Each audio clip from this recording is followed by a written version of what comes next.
tutje në rrugën e faktorizimit dhe të afirmimit të vet në arenën ndërkombëtare. Po, Zyberaj, në reagimin e zotërit Pacolli u tha që presidenti i Kenjas e mbajti fjalën e dhënë para shumë vjetëve. Çka i ka parapri këtij vendimi të deritashëm? Po bëhet fjalë për disa vjet. Zoti Pacolli është referuar vizitës parë, takimit të parë me presidentin Ruto në atë kohë, i cili ishte zëvendës president. Në atë periudhë, duke shtjelluar gjendjen historikun,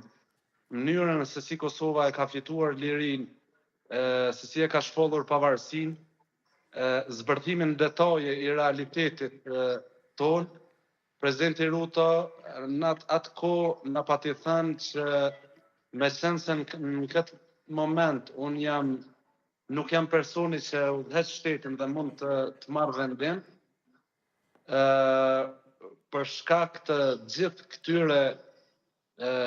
detajeve që po i prezantoni, ju premtoj që do të vjen koha dhe momenti kur së bashku do ta bëjmë këtë hap, i cili është hapi më i drejtë karshi vuajtjes, sakrificës dhe të drejtës së popullit tonë për ndërtuar shtet dhe rreshtimit të vendit të tij përkrah vendeve demokratike perëndimore. Pikërisht në këtë drejtim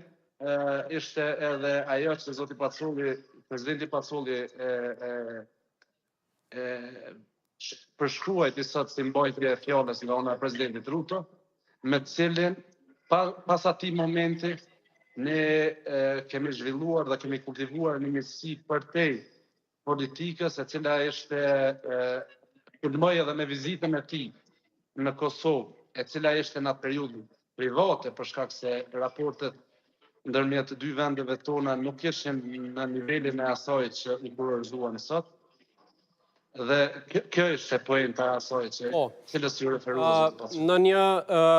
postim, në një komunikat të Nairobit zyrtar u cilësua zotëri Pacolli